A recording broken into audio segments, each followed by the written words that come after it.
Hola, buenos días. Hoy estamos a 12 de noviembre y estamos aquí con un buen amigo llamado Peter Chi. Ahorita vamos a ver qué onda con su nombre.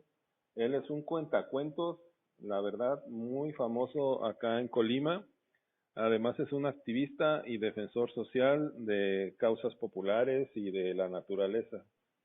No sé si hay algo más que nos quieras decir de a qué te dedicas, mi querido Peter.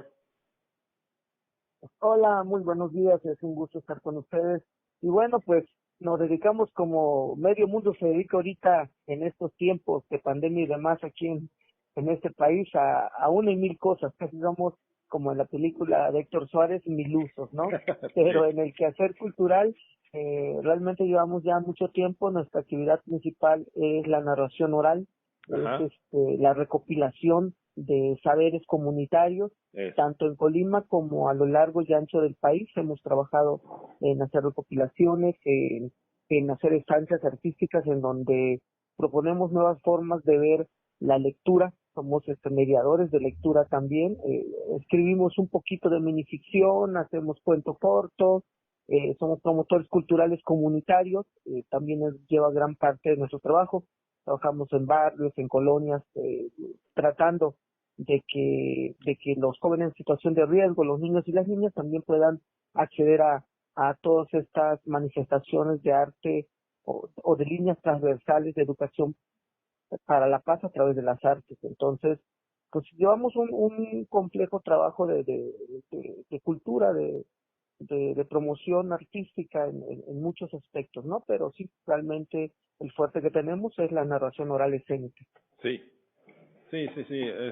Mira, esto que las palabras que dijiste ahorita, pues sonaron muy fuertes, digamos, porque buscas la paz a través de las artes. Sí. Peter, cuéntanos Ujú. dónde naciste. Bueno, yo nací en Tecantó, Yucatán, soy orgullosamente de la República Yucateca. Ajá, Ahí nacimos en un lugar que se llama Tecantó, muy pequeño al norte de Mérida, Yucatán, a 45 minutos de rumbo a Izamal, ajá, la ciudad sagrada, mm, en un lugar pequeñito que se llama Tecantó, Yucatán, que significa en lengua maya lugar donde nace el jade. Ahí oh, nacimos, sí, y ahí tengo mis raíces, ahí pues mi familia, mi abuelo Martín Chi, que es el pilar fundamental en mi vida, ahí tenía su casa. sí. ¿Y alcanzaste a aprender maya? Lo entiendo, Ah, lo entiendo porque desgraciadamente el proceso de mi vida sí, fue que a los 10 días de nacido me tuvieron que llevar a Campeche por oh, el trabajo de mi padre, que era militar, nos ajá, llevaron a Campeche y desgraciadamente, como en muchos lugares, el estado de Campeche estaba en configuración apenas y se dividía en varios Campeches, en varios Méxicos, ¿no? Así como nuestro país. sí, En Campeche, por ejemplo, la zona norte, que está pegada a Yucatán, es totalmente con tradiciones mayas ancestrales, totalmente con tradiciones que tienen que ver con usos y costumbres, a partir de lo que es Champotón, que se conoce como la bahía de la mala pelea para la cultura mexicana, pero para nosotros nacionalmente es la bahía de la buena pelea, donde por primera vez se vencen a los españoles, ah, cuando ajá, llegan los españoles ahí, ujú, y a partir de ahí es zona de selva. Yo pertenezco a un municipio, o llegamos a vivir a un municipio que se llama Escarcega, Campeche, y ujú, ahí hubo un presidente nacional, sí, no recuerdo ahorita el nombre, pero parece que es López Portillo, que ajá, pensaba que los mayas éramos flojos y que los indígenas éramos totalmente haraganes, porque eh, no sabíamos explotar la selva, porque ajá, no sabíamos sacar productos de ahí, ¿no? Cuando realmente la cosmogonía nuestra era que la selva era sagrada, la zona de claro, Calakmul, Espujil, por lo tanto era intocable, porque ahí residían los alucios, residían los antiguos espíritus, los ajá, capés, ahí estaban las zonas arqueológicas enmarañadas entre la selva, ¿no? Y entonces ajá, este señor empezó a regalar 100 hectáreas de tierra por cabeza de familia y ujú, trajo habitantes de familias enteras de Veracruz, de Michoacán, de Durango, y sí, entonces esa parte de Campeche se pobló de gente que vino a enriquecer, claro, pues sí, la cultura campesana, pero que desgraciadamente también muchas veces desdeñaba el hecho de hablar lengua. Por lo tanto, yo no tenía donde practicar la lengua. Lo único que hacíamos era que en mi familia, cuando mi papá y mi mamá discutían cosas que no querían que yo me enterara, ellos hablaban en maya. Y mi mamá lo hablaba con las señoras del mercado que vendían hortaliza, verdura. Y allí fui aprendiendo poco, pero sobre todo cuando iba con mi abuelo al pueblo, a Tecantó, Yucatán, que era recurrentemente porque era una persona muy enfermiza, entonces cada 3, 4 veces al mes estábamos en Mérida y por lo tanto llegábamos al pueblo. El abuelo fue el que me nutrió y entonces lo entiendo. Puedo entenderlo en la mayoría de los casos, pero no puedo hablar, no tengo la práctica porque no tenía con quién. En ese sonsonete ideológico, a veces estúpido, que nos metieron a tantas culturas indígenas de su lengua es mala, usted no habla indígena porque si habla lengua y se van a burlar, nos quedamos en esa parte nada más, en el entendimiento, pero no en la práctica, ¿no? Entonces, pues ahí medio lo entiendo, pero sí, somos de la vertiente, corren por nuestras venas nuestra milenaria sangre madre. Sí, mira, fíjate que un evangelista de acá de Jalisco nos decía que cuando iban a visitar pueblos indígenas, lo primero que trataban de hacer es hacerles sentir orgullosos de ese, digamos, indigenismo de su raza a la que pertenecen, porque pues nosotros, los civilizados, disque, les hemos hecho sentir vergüenza hasta de su propio lenguaje, como dices. Entonces hay que volver a hacerlos sentir pues orgullosos de su valía, claro, de que donde lo venimos, reconozcan. Sí, de sí, lo que sí. somos, lo vemos aquí en Colima, ¿no? A mí me han dicho muchas veces que los investigadores de universidades de muchos lados me dicen, oye, aquí no se habla náhuatl, espérate, no has investigado bien, hermano, es que tú vas con tu saco, tu corbata y toda tu imagen de investigador, que vas tu burbuja. a algo ahí, ¿no? Cuando tú vas a poblaciones todavía como la Nogalera hace 10, 15 años, yo me encontré a doña Máxima, que ya falleció, que hablaba lengua. Algunas personas en Pintores 1, ahí de Suchicán para atrás, una comunidad muy pequeña, que también habían nahuablantes.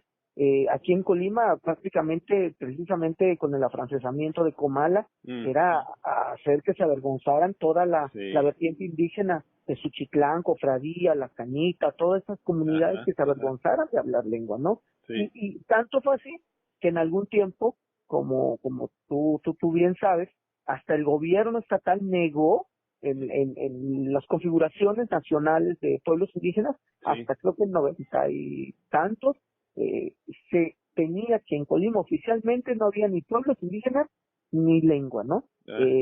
Después viene una reconfiguración y ahora se acepta que hay pueblos indígenas en Colima y también hay pueblos como Tacualpa que a través del empoderamiento y de la lucha por sus fuentes naturales, por sus recursos y sus cosmogonías, ahora están reconfigurando su pasado indígena. Por ejemplo, en Tacualpan es curioso porque ya no se habla lengua, nadie la habla, pero tienen el único forma tradicional de sembrado en ladera de maíz a nivel casi latinoamericano. Ellos están poniendo otra vez en la configuración de su cultura el enroce, el casamiento tradicional, el tequio y nuevas maneras que dan saltos retrogresivos a lo que son, ¿no? Sin duda alguna, si un país, un estado, una comunidad que no respeta y fomenta sus tradiciones, su cultura, sus leyendas, al final no es país ni comunidad ni nada, es un lugar endeble sin ninguna, ahora sí que personalidad cultural, ¿no? Y lo que necesitamos en estos tiempos es precisamente la fortaleza cultural, saber qué es lo que somos, de dónde venimos, para poder configurar hacia dónde va. Si no, estamos como un barco sin timón en alta mar, ¿no? Sí, y es como esa lucha identitaria es también una lucha contra la globalización, ¿no?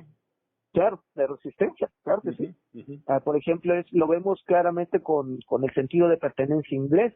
El inglés puede tomar té a las 6 de la tarde y estar con su frac, así sea en Jamaica, en el calorón, así sea en Australia o en México. ¿Por qué? Porque se siente parte de algo. Es lo mismo que que nosotros debemos promulgar aquí en México. Por ejemplo, en mi caso, Ajá. yo no puedo negar que Colima me abrió las puertas desde hace 20 años, que quiero mucho esta tierra, que adoro su cosmogonía, que por eso me dedico también como retribución social a sacar los saberes populares y ponerlos a la vista de todos, pero que realmente mi vertiente y mis raíces son mayas. Yo a donde vaya, siempre voy a saber y ser quien soy, y estoy orgulloso de ellos, ¿no? Porque eso me da sentido de pertenencia. Yo sé que allá en el sureste mexicano hay un lugar en donde apenas llegando, yo me voy a sentir como en casa, en donde tengo una familia, una cosmogonía, una creencia, que aunque los demás no la compartan en algún otro lugar, en algún otro país, es mi bandera, ¿no? Es lo que soy, es mi raíz. En el caso de mi hijo, que nació aquí en Colima, pero que siempre le digo, o sea, tu sangre viene de un lugar lejano al que llamamos la Tierra del Maya, ¿no? Y las veces que ha ido, se ha nutrido de esa cultura, de sus leyendas. Ahora que él cuenta cuentos a sus 10 años, le gusta mucho contar leyendas mayas, también como leyendas polimotas, ¿no? Porque al fin y al cabo, tiene las dos vertientes en su alma, ¿no? Mira, qué bonito. Bueno, entonces cuéntanos, Víctor, ¿cómo fue tu proceso para convertirte en cuentacuentos? Uh-huh. Mira, a mí me inició en esto de los cuentos, de la narración oral, realmente mi abuelo. Ajá. Mi abuelo Matinchi, que era indígena maya del sureste mexicano, era de los últimos mequeneros que quedaban allá en el pueblo, de los únicos que todavía seguían sembrando en su parcela el famoso oro verde, aun cuando ya había pasado el boom de los enequenes, ¿no? Como sabemos, pues era todos los costales que se usaban en la industria en algún tiempo, en algún momento, eran hechos con yute, o sea, con la fibra, lo que conocemos como ixtle, pero de enequén, ¿no? Sí. Hasta que llegó el plástico, el nylon. Sí. Y bueno, mi abuelo se resistía en esa forma también de resistir culturalmente a dejar de sembrar el enequén. Sí. Entonces, el abuelo era un hombre duro, había trabajado en Hacienda. Yo recuerdo que él, una de las cosas para configurar cómo era su pensamiento, es que a los 70 años aprendió a leer y escribir en el INEA. Y él decía que aprendió a leer y escribir para que no se lo chingara el patrón. Aún así, al punto de morirse, él tenía que resistir. Entonces, pero entonces, imagínense cómo era el abuelo, ¿no? En esa crianza dura maya que se le daba de campo, el viejo no era muy afecto a demostrar su cariño, su afecto. A mis tíos muy pocas veces yo vi que les diera un beso, un abrazo. Sin embargo, yo que era su primer nieto, cada vez que llegaba yo al pueblo, cuando llegaba, veía yo una sonrisa en él y me llevaba la milpa y me contaba cómo se llamaban los árboles, los animales, me contaba muchas cosas, pero sobre todo cuando todo eso pequeño, yo recuerdo bien que al llegar a la casa, su casa de palitos y de paja, de guano, de una palma que ahí se da, me sentaba en su hamaca, a horcajas, nos montábamos en su hamaca y empezaba a mecer, y me decía que andábamos viajando y que él me empezaba a contar historias de los tiempos viejos, decía, cuando los animales hablaban con los seres humanos. Y entonces me contaba historias. Y yo recuerdo que yo que venía de un contexto en donde nadie me contaba historias en mi casa, en donde mi papá era alcohólico, en donde mi padre, que era militar del ejército mexicano, era cabo de infantería, por lo tanto era una persona, si ahorita todavía no es ser malo ser militar, sino es malo de repente convertirse en una persona bruta, ¿no? Y en ese tiempo el ejército era todavía peor, estamos hablando de los 70. Entonces mi padre era alcohólico, aficionado al juego, y para acabarle era mal jugador. Cada vez que le pagaban perdía en el juego y llegaba a la casa a desquitarse, a dejar la cosa, la comida, golpear a mi madre, a dejarla, abusar hasta sexualmente de ella, y hasta de nosotros los pequeños, ¿no? Decía en su delirium trance, en su laguna mental, que yo era el hijo del diablo y que mi misión era matarlo, ¿no? Entonces, después de hacer su relajo, me sacaban de la cama y me golpeaba. 2 veces me quebró el tabique nasal. Entonces, ante esa situación de ruptura familiar, cuando llegaba con el abuelo, para mí, cuando él me contaba un cuento, era hacerme una burbuja, en donde nada ni nadie me podía tocar. En donde yo vivía nítidamente lo que me contaba el abuelo. En este caso me contaba siempre, me gustaba mucho escuchar la historia del conejo en la luna. Y fíjate, me la contaba tan y tan bonito que yo jamás me di cuenta hasta que tenía ya cerca de 15, 16 años, de que el abuelo siempre me contó la misma historia. De que el conejo tanto temprano acababa en la luna. Ya fuera porque el Balam, el tío jaguar, lo aventaba desde un bejuco, ya fuera porque el coyote lo perseguía, ya fuera porque la luna, que era su madrinita del conejo, le bajaba una escalera y lo subía porque se lo querían comer, ya fuera porque, por lo que fuera, o me lo contaba en el desierto una vez en la selva, pero siempre era el mismo cuento, y lo contaba de manera tan hermosa, con sus palabras sabias y afectuosas, que yo jamás me di cuenta que era la misma gata, solamente revoltar. Y eso me dio la primera lección de vida acerca de la narración oral, acerca de los cuentos, del cuentero tradicional, que es que la magia está ahí, y que me contaba el abuelo porque me quería, porque me amaba, porque su manera de demostrarme afecto, en vez de un beso, un abrazo, que sí me lo dio, pero que su manera más importante era decirme: te estoy contando porque me importa. Te hago una burbuja aquí en la hamaca y viajamos a mundos desconocidos porque te amo, porque eres mi nieto. Y entonces me di cuenta que una de las maneras más efectivas de demostrar afecto, amistad, empatía, solidaridad, es a través de la palabra, es tendiendo puentes hacia el otro, ¿no? Es tocar el corazón con las palabras. Mi abuelo, cuando yo crecí, era una persona muy sabia, y ya cuando yo crecí y me veía que empezaba yo a emular, a contar las historias y las cosas que yo veía allá en el pueblo, allá en Yucatán, él una vez me dijo que los que contamos, los que tenemos el don de la palabra, tenemos la obligación de contar y contar todos los días, de encabronadamente contar y contar, porque cada vez que contamos, que cada vez que sacamos a través de nuestra voz, nuestras historias, nuestras leyendas, pintamos el mundo de mejor color. Y que este mundo necesitaba ser pintado de colores hermosos. Que por eso tenía yo que seguir cuente y cuente. Y a mí se me quedó muy grabado eso. Y yo, cuando doy talleres, cursos a nivel nacional o a veces internacional, o aquí en Colima, que es raro Colima en este proceso cultural, tú lo has de saber, ¿no? Puede ser una referencia nacional e internacional, pero aquí en Colima eres un don nadie, ¿no? Eso es en lo artístico. De repente yo les inculco mucho eso, más que la razón de narrar, del ego, de la cuestión artística, es la cuestión humana, es la cuestión de que este mundo necesita las voces, hay historias que necesitan ser contadas, historias alegres, sí, pero también historias crueles de nuestro México, ¿no? Historias identitarias, historias que nos hagan reír, sí, pero también inventarnos, encabronarnos. Entonces mi abuelo me demostró eso, mi abuelo me enseñó que yo te cuento porque me importa, y entonces empecé a contar. Después hubo profesores rurales como Miguel Padurito que nos metieron al mundo ya no solamente del saber comunitario. Mi abuelo, recuerdo que era cosa canija, ¿no? Porque tenía una canica de esos, no sé cómo digan aquí en Colima, nosotros le decimos boloncho, o sea, bombos, aquí salió como un boloncho, unas canicas grandotas. Grandotas, sí. Ajá. Y la tenía dorada, era de color dorado. Y cuando no tenía dinero, me acuerdo que se iba a la tienda de la esquina, en donde se juntaban varios viejitos en la tarde a tomar la fresca y a tomar la sidra, que no era otra cosa que un refresco regional que se llamaba sidra pino. Después la compró Coca-Cola y solamente había Coca-Cola, ¿no? Pero se sentaban los viejitos y mi abuelo iba, a veces ya no había que cenar, y nos decía: ahorita regreso, voy a buscar la cena. Iba y con la piedra, con la canica, les decía a los demás que con eso podía adivinar el futuro.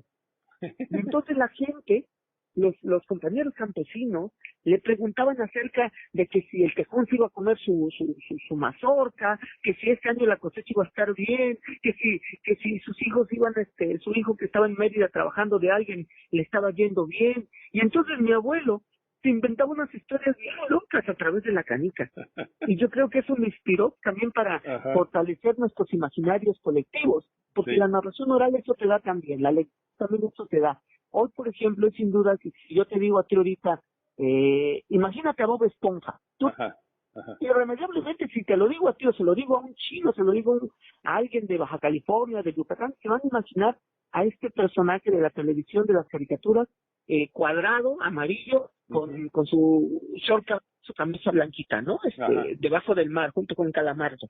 Porque ya no están las cosas muy hechas. El Internet, la televisión, nos quita un derecho fundamental que tenemos los seres humanos, y sobre todo nuestros niños, que es el derecho a pensar, el derecho a imaginar. Si recuerdas bien ¿te acuerdas de Calimán? Sí. ¿O te acuerdas de El Ojo de Vitrio? Una flor sobre el pantano, las radionovelas. Tres Yo todavía Patines. me tocó, sí, Tres Patines, y la tremenda corte. Sí. Yo todavía me tocó en Tabasco, por ejemplo, que a la hora de la comida, a las 2, 3 de la tarde, se paraba todo el mundo, en las comunidades donde di clases, en la selva, a 12, 13, 14 horas entre el monte, no había otra cosa más que la radio conectada a una batería de carro. Y a las 2 de la tarde, cuando pasaban los programas de Calimán, de Loco de Vidrio, se paraba el mundo, ya se paraba el trabajo, las señoras dejaban de tortear y todos alrededor del radio escuchar. ¿Por qué? Porque te dejaba imaginar, cada quien tenía en su cabeza al Calimán, unos ojiverdes, otros morenos, otros altos, otros güeros. Tú te imaginabas al galán de una rosa sobre el pantano y suspirabas. Te permitía, como la lectura y como la narración oral, ejercer el derecho a imaginar. Y hoy más que nunca nuestro país necesita que nuestros niños puedan imaginar a través de los cuentos y la lectura. ¿Por qué? Porque nuestra generación, por ejemplo, la generación de mi hijo, está creciendo y nació en un charco de sangre, en donde lo natural es encontrar descabezados, es encontrar muertos. Y ellos creen que esa realidad es normal. Y si creen que esa realidad es normal, el mundo puede caer todavía más abajo, a otros extremos, no peores. Entonces hay que reconfigurarlos a través de las historias, del cuento, de que otra realidad existió, de que otra realidad es posible, que podemos imaginarnos a través de eso. Y acuérdate que si lo imaginamos, si lo soñamos, podemos trabajar a través de eso para que sea posible. Eso también me lo enseñó la lectura, el maestro Miguel Padrito, mi abuelo, que los imaginarios colectivos nos pueden llevar hacia donde queremos ir. Saber de dónde venimos, pero también hacia dónde vamos. De que hubo otros tiempos que no eran tan sangrientos ni tan crueles como estos, ¿no? Y entonces me fui dando cuenta, fui formándome, escuchando a los viejos, cuando mi abuelo iba y le daban las galletas ahí Sol, galletas que hay ahí, galletas aviones, les regalaban botes de refresco, y el abuelo llegaba y eso cenábamos, ¿no? A través de sus historias, a través de sus charlas, de sus inventos. Adivinaciones. Y entonces, me creó un imaginario colectivo rico de ver, de poder ver y poder sacar historias de donde fuera, ¿no? De cualquier persona, de que al fin y al cabo los seres humanos somos esos. Estamos hechos de ensartas de historias, ¿no? Historias tristes, historias alegres. Sin duda alguna, todos tenemos una historia que contar. Las historias ahí están brincando en los barrios, en las comunidades. Tenemos que saber atraparlas y después contarlas. Y entonces después ya algunos maestros, mira, yo recuerdo que ya para terminar esto, el abuelo de las galletas, recuerdo que pues yo venía de contextos en donde había poco que comer, y con los abuelos se nos juntaban todos los primos y todos los tíos que estaban casi a mi edad, y el abuelo nos repartía 3 galletas de animalitos, 4 galletas de animalitos, y un bote de café hecho con tortilla tostada. Las tostaban, las quemaban y luego las tamulaban, las aplastaban en agua y le echaban piloncillo o miel. Y ese era ya nuestro café y nuestra cena. Y yo recuerdo que una vez le dije al abuelo, oye abuelo, yo no me llené, dame más galletas. Y él me dijo, chanchífalo mejenquisín, algo así que en maya quiere decir así como, ay, chamaquito travieso, chamaquito hijo del diablo. ¿Quién es un diablito travieso de ahí del Mayap? Chanchífalo mejenquisín, ¿cómo no te vas a llenar? Si te acabas de comer un camello, un elefante y un pescado. Y entonces, las hambre se te quitaban con ese tipo de cosas, ¿no? O sea, mi abuelo solía sacar eso, metía mazorcas de maíz palomero dentro la fogata, y nos ponía todos alrededor. Ahí estábamos ahí fascinados, ahí como mensos, viendo cómo reventaba el maíz y tratando de atrapar con las manos o con la boca en las palomitas.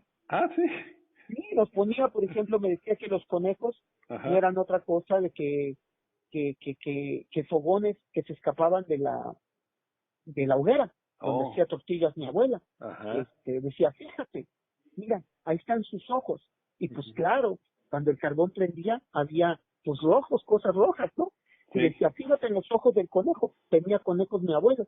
Y Ajá. eran rojos sus ojos. Entonces, se fue creando todo un imaginario colectivo enorme, ¿no? Grandioso. Sí. Decía que la luna, yo me acuerdo que una vez que me decía mi abuelo que la luna, pues que era de mantequilla, luego que era de otra cosa. Ujú. El día que la maestra en la escuela me dijo que la luna no era ni de queso ni nada, para mí fue un problemón, ¿no? Porque Sí, yo sí. quería creer, yo creía en el abuelo. Y Ajá. y nos dijo que era simple y sencillamente una oquedad, tierra ahí, un satélite muerto. Y yo dije, no es cierto, mi abuelo me dijo otra cosa. Y fue un Ajá. conflicto para mí. Y llegué a la casa y Ajá. le reclamé al abuelo. Y entonces mi Ajá. abuela Cande, que casi no hablaba, que siempre se la pasaba haciendo tortillas en su cocina, era ahí su rey, haciendo las comidas, haciendo todo. Ajá. Fue la única vez que se metió a defender al abuelo y dijo, no, hijo, lo que pasa es que el abuelo te estaba preparando para revelarte el secreto. Y yo te lo voy a decir. Ajá. La luna no es ni de queso, ni de mantequilla, ni lo que dice tu maestro. La luna, y entonces, fíjate, sacó una tortilla amarilla del comal, Ajá. grandota, linda, redonda, le dijo, la luna, en verdad, es una tortilla de maíz, como Ajá. esta. Ajá. Pero es secreto, solamente los tenemos, las que hacemos tortillas. Ajá. Que por eso tu abuelo no te había contado. Y no friegues. A mí me hizo volver a creer en los abuelos y me dice la abuela todavía, pero eso sí, esto que te acabo de volar es un secreto entre tú y yo. No se Ujú. lo cuentes a nadie. Porque hay gente que te va a decir que todo eso no es cierto, que Ajá. no existe. Pero tú y yo sabemos en el corazón que es verdad. Porque los abuelos no mienten. Ujú. Con eso me quedé, hermano.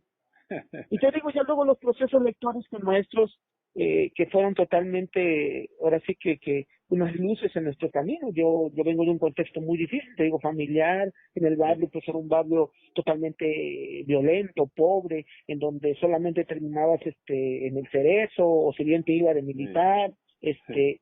y hubo alguien, por ejemplo, el maestro Miguel Padrito, que nos abrió grandes puertas a la lectura.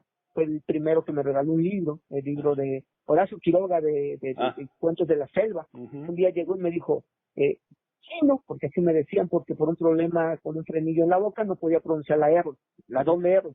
Entonces decía los, decía otras cosas, ya ahorita ya lo corregí a través de la narración oral, pero me dijo, mira chino, cuando tu papá llegue aventando cosas y volteando a tu mamá, ponte a leer este libro, tómate, lo regalo.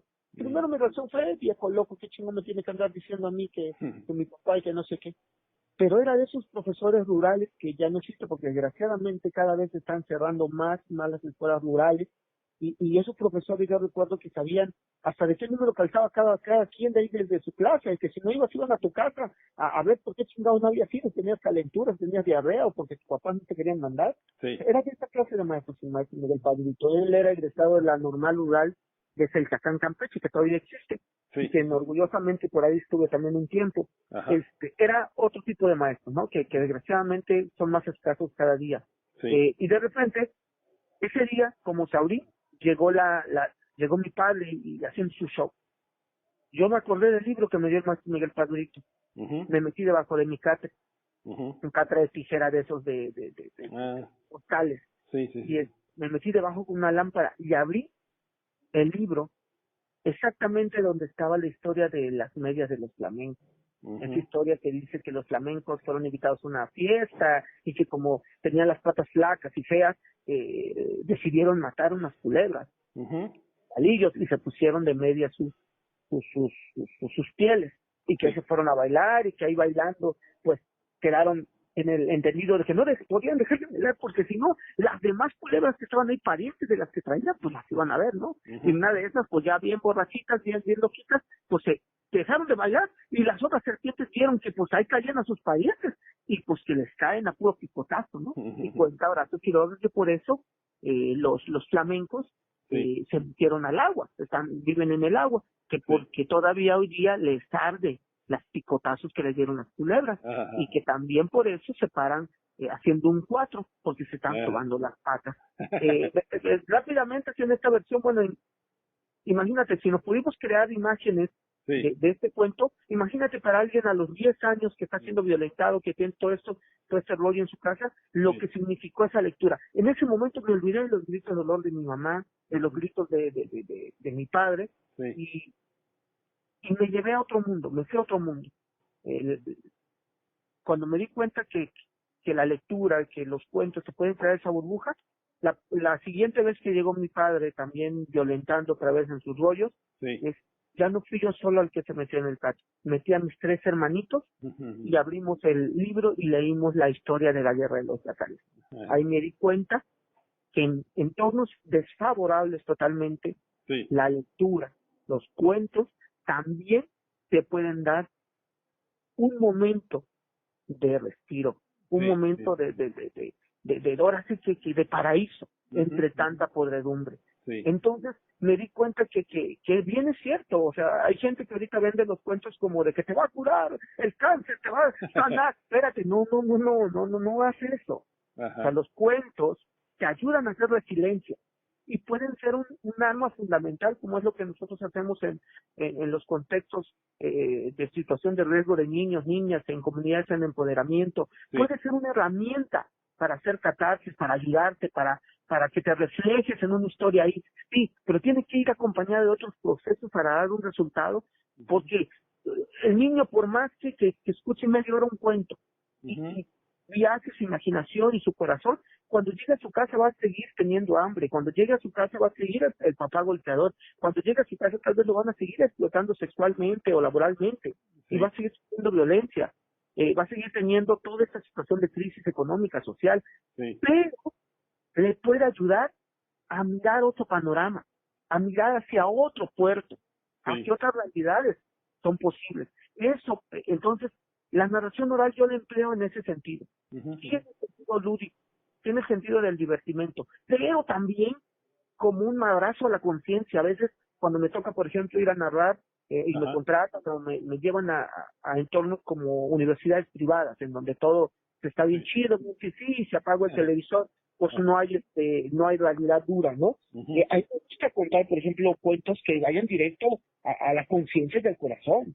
Tengo una colección de minificciones de cerca de 800, las cuales son vivencias propias que he vivido en los barrios, que he vivido en las comunidades, y que las cuento ahí, cuentos con un final triste, con un final cruel, que nos hacen sentir que la vida, que tu vida favorable no es la vida de todo el mundo, ¿no? Que hay historias cabronas en este México de mil paisajes, ¿no? Pero también, cuando vamos a los niños del Tívoli y el Mezcal, que son pues, los barrios más violentos que tenemos en la ciudad, donde estuvimos trabajando en una intervención comunitaria de cerca de 4 años, que el gobierno, con malas visiones, acabó, y que ahorita está todo abandonado, y el proceso con los niños se detuvo después de muchísimos buenos resultados. Ahí se contaban otro tipo de cuentos, porque pues los niños viven de 24 horas al día, viven 22 de pura violencia, ¿no? Niños que ya veían narcotráfico, que incluso ya trabajaban hasta las plazas, que ya estaban siendo violentados y explotados sexualmente, que tenían todo tipo de violencia. Pues ahí contabas cuentos que dieran esperanza, hay cuentos para todo. Entonces, así nos fuimos configurando en esa forma de trabajo, usar el cuento como un puente, ¿no? Que a diferencia de, mucha gente dice, es que la narración oral es una subrama del teatro. Espérame, no, el teatro es totalmente diferente. O sea, tú vas a una comunidad y encuentras al cuentero tradicional, el abuelo, la abuela, que no necesita una carrera, que no necesita un curso, que no necesita ver si envuela la voz, si tiene todos los elementos básicos de la narración, que decía Garzón, cubano, que inició todo este movimiento profesional aquí en México en los años 70, 80. Sino que sí ya traen la palabra. Como decía mi abuelo, traen la voz del caracol adentro, ¿no? Traen la voz de la verdad. Y que te cuentan más cosas y que te tienen ahí entretenido. O sea, yo recuerdo en Sinaloa que nos juntábamos allá a la orilla de un río cuando estuve por ahí con los yaquis. Y el abuelo más grande de los yaquis se sentaba en una champa y todo el mundo, pero personas adultas, se le juntaban a escuchar sus charlas, sus venaderas, sus mentiras. Y hacían concurso de ver quién contaba la mentira más mentirosa. O sea, porque el que traían el sabor natural, ¿no? Y Y los conteros tradicionales, sobre todo los de más excelencia que yo en lo que he viajado, te puedo nombrar los cubanos y los colombianos, y después los mexicanos, son gente que trae la palabra, trae tu memoria histórica, trae las historias del pueblo, y que solamente usan eso, la palabra. El teatro es otra cosa. El teatro, por ejemplo, te pone una situación, te expone una puesta en escena, como ellos dicen, ¿no? Y te pone las cuatro paredes, y la cuarta pared, por eso hasta apagan la luz donde está el público, ¿no? A ellos no les importa propiamente al teatro la reacción del público, le importa dar un mensaje, sí, pero ahí lo pone, y ya, y le vale. Sí. Le vale de nosotros, él expone. La narración oral es diferente. Sí, claro. El teatro, creo que dicen es, cállese, guarde silencio, apague el celular. En una narración oral, no, lo primero que tienes que hacer es tender el puente hacia el otro, porque le dices con la mirada, con los gestos, te estoy contando a ti, porque tú eres el importante, porque te amo, porque me importas, porque estoy pasando y he pasado algo como tú, porque siento tus miedos, por eso te cuento esto. Sí. Y los abuelos lo hacen de forma extraordinaria. O sea, y el narrador oral es lo que hace, tiende puentes. El niño tiene que gritar, la persona tiene que emocionarse, tiene que respirar. A diferencia del teatro. Entonces la narración oral es otro rollo, aunque algunos llamen a esta narración oral escénica cuando utilizas objetos, cuando te pones en un estrado, en un templete. También ahí vemos gente que narramos debajo de un árbol, que narramos en situaciones tan generis como en una balacera, ¿no? A mí me tocó narrar y que los niños, por ejemplo, en una balacera en uno de los barrios aquí de Colima, guardando a los niños en la biblioteca mientras la policía, el ejército y la gente del narcotráfico se agarraban a balazos a menos de 100 metros, escuchar a los niños que te dijeran, maestro, cuéntenos un cuento, y contárselo, pero saber de que no era del cuento como tal, y nos decían, cuéntelo más fuerte, lo único que querían era que la voz a través del cuento hiciera que no se escucharan las detonaciones dentro de la biblioteca. Ay, Dios mío. Ajá. Cosas así, de repente nos ha tocado, y te das cuenta que el cuento, la leyenda, como el arte, como cualquier manifestación de artística, como la danza, como la pintura, es también un pretexto para encontrarnos a nosotros mismos, para tratar, vuelvo a lo mismo, de imaginarnos una realidad mejor que esta que nos duele tanto, ¿no? Ajá. Entonces yo ahí fue cuando comencé con esto, entendí que es lo mismo para mí, en lo personal, narrar a un solo niño lleno de miedo y temor porque se acaban de llevar a su papá en la montaña de Guerrero, la policía, la marina, porque él es un guardia comunitario y se lo llevan, y tengo que consolarlo en ese momento para que sea menos duro el momento que narrar en un teatro cerrado con 2.500 personas en Colombia, ¿no? En el Teatro Nacional. Sí. O sea, que es lo mismo que la gente vibra, y que todos, de cualquier estrato, desde el niño de la comunidad más pobre de cualquier estado de nuestro país hasta el más fifí, tiene la capacidad y merece ser acariciado con palabras. Hay cuentos muy bonitos que realmente nos acarician y nos dan sentido. Yo he visto cuentos en donde la gente, por ejemplo, se refleja y se da cuenta de que no es un monstruo, por ejemplo, ¿no? Teníamos el caso de un muchacho, un joven de un barrio, que venía de una familia en donde su papá trabajaba para la plaza, era uno de los sicarios de la plaza, y sus hermanos, que tenían 5 hermanos, pues eran bien machotes, bien hombrotes, ¿no? O sea, porque así se les exigía la circunstancia, ni siquiera porque ellos quisieran serlo, sino porque ahí estaban inmiscuidos, ¿no? Y el niño, que tenía para eso 13 años, empezó a verse diferente. Él no se sentía tan machote como sus hermanos, como su familia, y empezó a darse cuenta que él tenía otra visión de las cosas, que incluso en su formación de personalidad sexual, a él no le gustaban las niñas, y se sentía como un monstruo. Pero cuando de repente narramos y leímos un cuento que se llamaba, porque uno radiografía a los niños con los que trabajas, ¿no? Existe cuenta de que había una situación de crisis, y leímos un cuento, una historia de un libro que se llama Yo me miro, yo ante el espejo.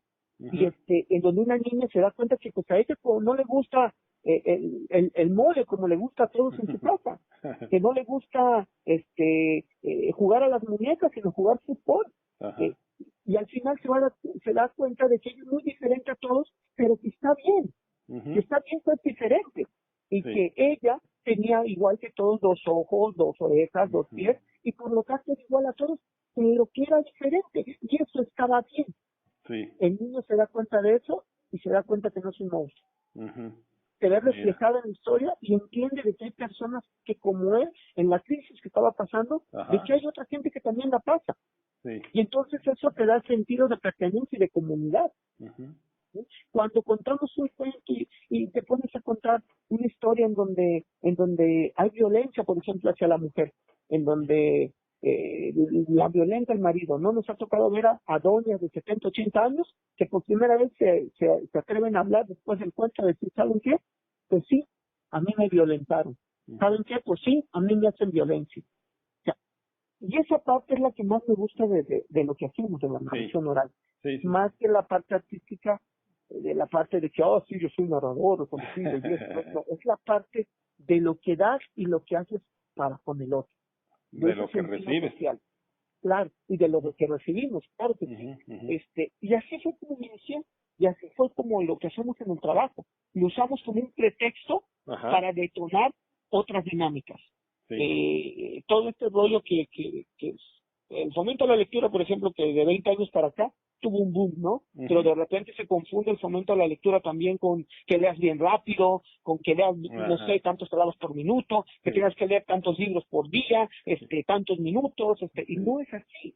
O sea, la lectura y el fomento a la lectura es otra cosa, lo mismo que los cuentos. Hay niños que devoran cuentos y me tienen 10 en una sola sesión, ¿no? En un solo día, y de ellos quieren seguir escuchando cuentos. Pero hay niños que solamente con un cuento están contentos y felices. Sí. Los procesos son así. Son lo que va necesitando el alma, el espíritu, para escuchar, ¿no? Sí. Y para mí es eso. La narración oral es una herramienta. Y así me inició. Yo me inicié en la educación rural, yo no podía estudiar, no había dinero en la casa, y me fui al CONAFE a los 14 años. Me fui al CONAFE, y tenía yo alumnos de 15, yo tenía 14, en una comunidad allá en el estado de Campeche, en la zona de la selva, que se llamaba La Florida, 14 horas dentro del monte, entre ríos y 6 carros que teníamos que tomar para llegar, ¿no? Y llega Víctor Chi frente a 20 y tantos niños.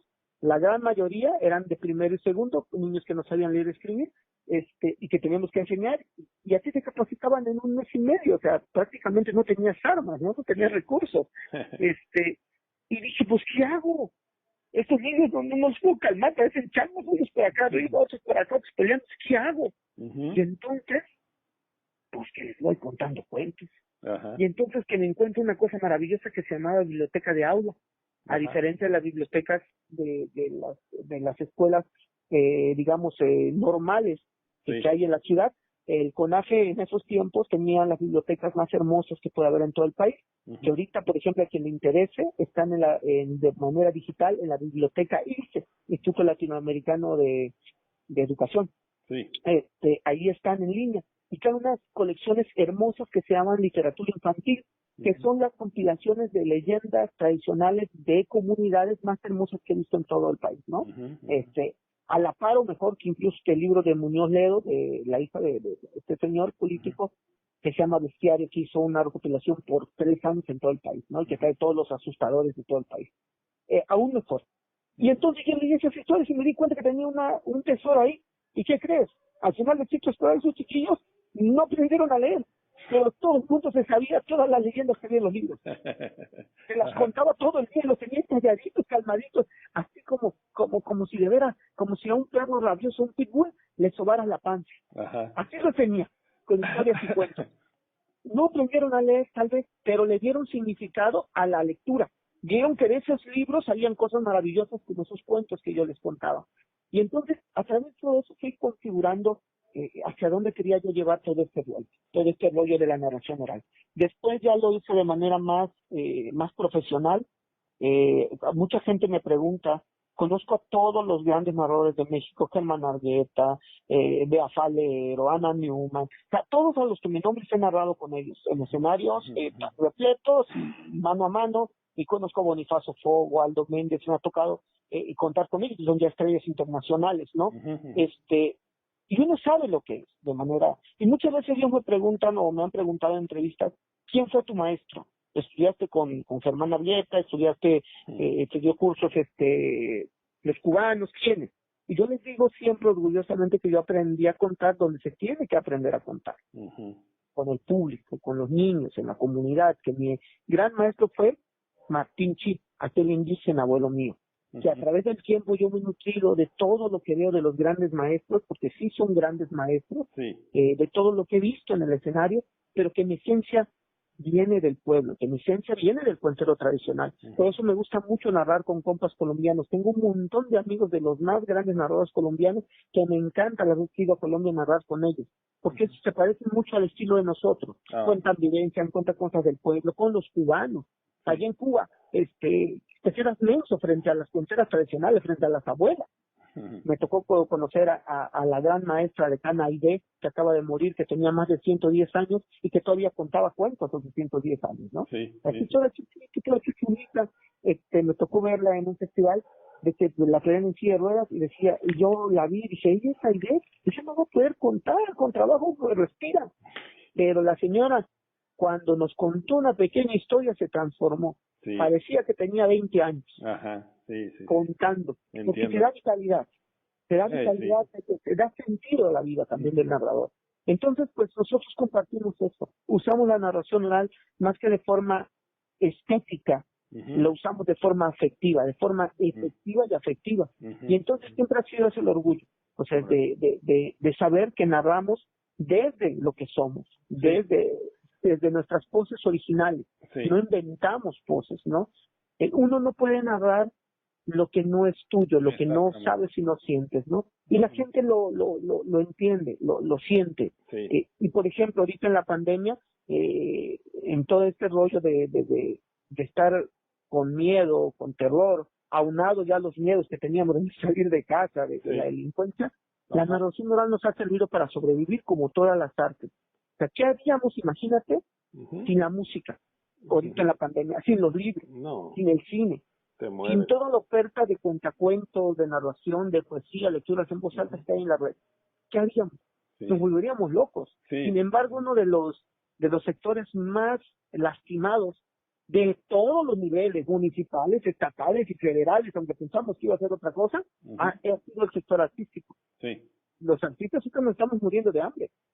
O sea, vemos que sí hay comunidades muy lastimadas, muy en pobreza, pero los artistas nos hemos quedado sin trabajo y nadie está solidarizado con ellos, excepto el gremio mismo. Aquí en Colima hay ¿cómo se llama? Compas que hicieron, por ejemplo, despensa. Y de repente te llegaban y decían, compa, mira, aquí está su despensa. Pero artistas, y tú te solidarizas con otros para hacer campañas. Yo, en lo personal, hacemos mucho estas festivales virtuales para juntar dinero para compas que están enfermos, para compas que les dio el COVID y que no tienen seguro, porque pues ¿quién de los artistas tiene seguro?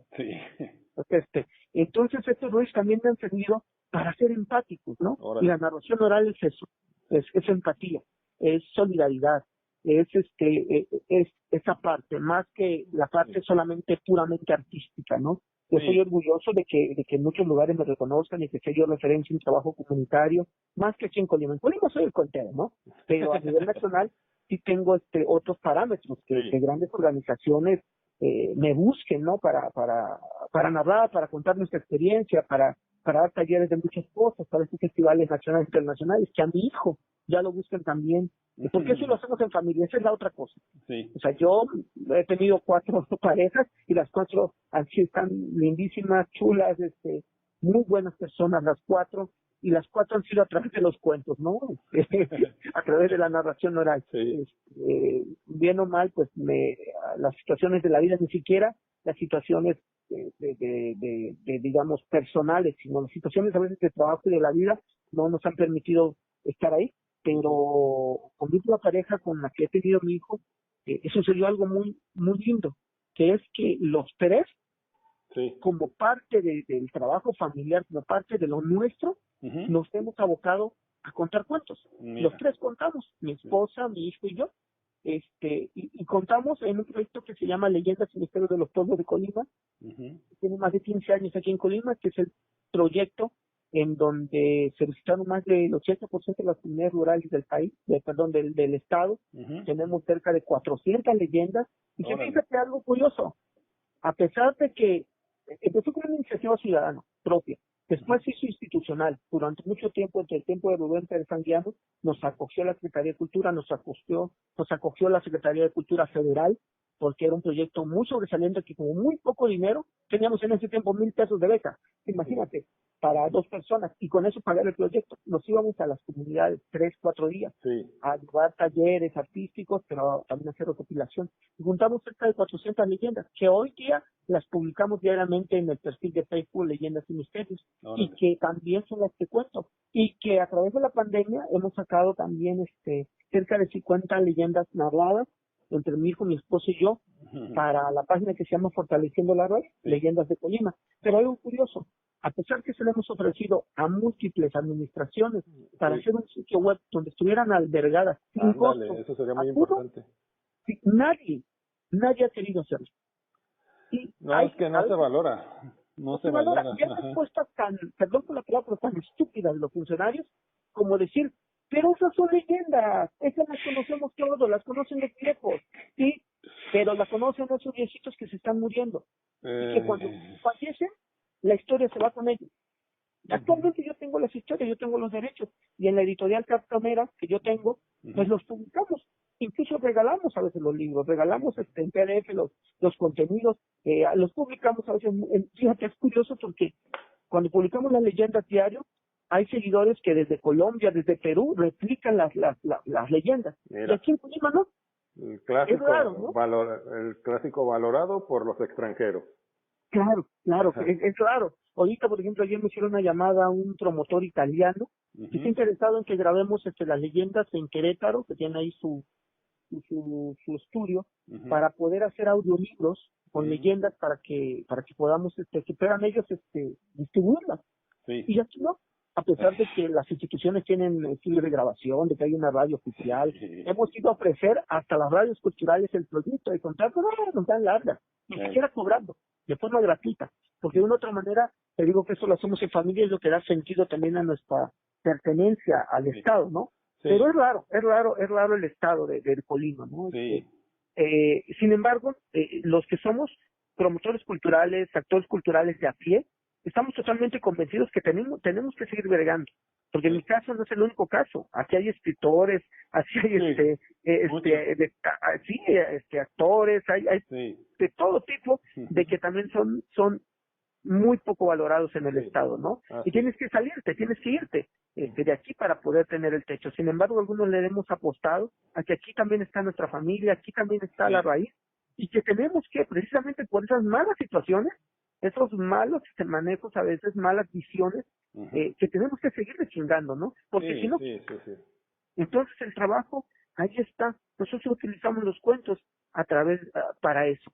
Para crear conciencia, para crear momentos lúdicos, para fomentar lectura, para así hacer arte, para así fomentar nuestra raíz, porque volvemos a lo mismo, un pueblo sin raíz, que no tenga tradición, que no tenga nada, no es pueblo, nación ni nada, ¿no? Sí, y mira, entonces, Pito, encontramos pues que las grandes palabras y el gran ejemplo que tienes del rescate de las tradiciones orales, de convertirlas en algo perdurable, digamos, a través del tiempo, a través de la palabra escrita, la grabada, la narrada.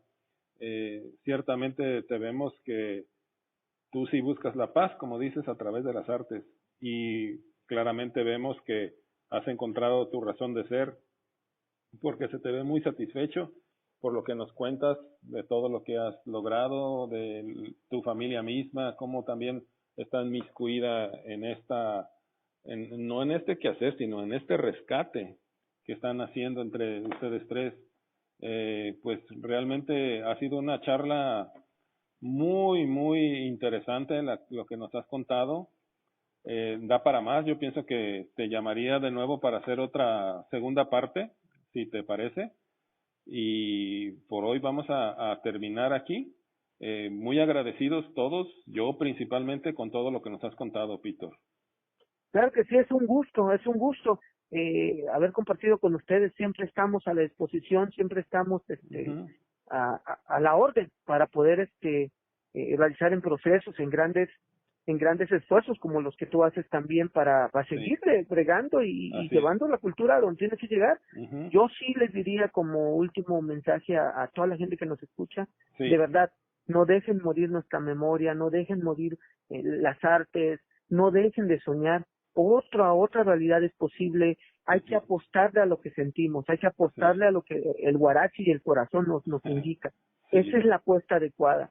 Estamos convencidos de que nos estamos esclavizando en muchas situaciones por ir en pos de un bienestar económico, de un bienestar de primer mundo que nos ha demostrado el tiempo y todo este rollo de que la vida es tan frágil que nos hemos esclavizado nada más. Yo creo que la pandemia, el coronavirus, llega a hacernos un parteaguas también en la conciencia, en decir, espérate, todo lo que logré no importa que yo tenga un Rolls Royce, no importa que yo tenga una gran casa, no importa que yo tenga una gran cuenta en el banco, que me haya yo matado todo esto, si va a llegar un día, va a llegar algo que simple y sencillamente me va a borrar. Lo mismo es la vida cotidiana de las artes, ¿no? Si no se rescatan, si no se ve el teatro, si no se acude a escuchar al trovador, si no se escucha lo que tiene que proponernos el actor, el pintor, va a llegar un momento en que simple y sencillamente ellos van a desaparecer o que nosotros vamos a desaparecer sin haber dado la oportunidad de que nuestra alma sea acariciada por todos estos grandes artistas, todas estas grandes apuestas. Entonces, hay que apostarle a esto, hay que acudir, hay que darnos la oportunidad de gozar, de apreciar, de sentir que seguimos siendo seres humanos y no piedras. Así que yo te agradezco, carnal, te agradezco mucho el espacio, te agradezco mucho que nos hayas ahora sí que tomado el testimonio, y claro que sí, cuando tú desees, estamos a la orden para seguir con esta charla. Sale, Víctor. Hasta luego y gracias.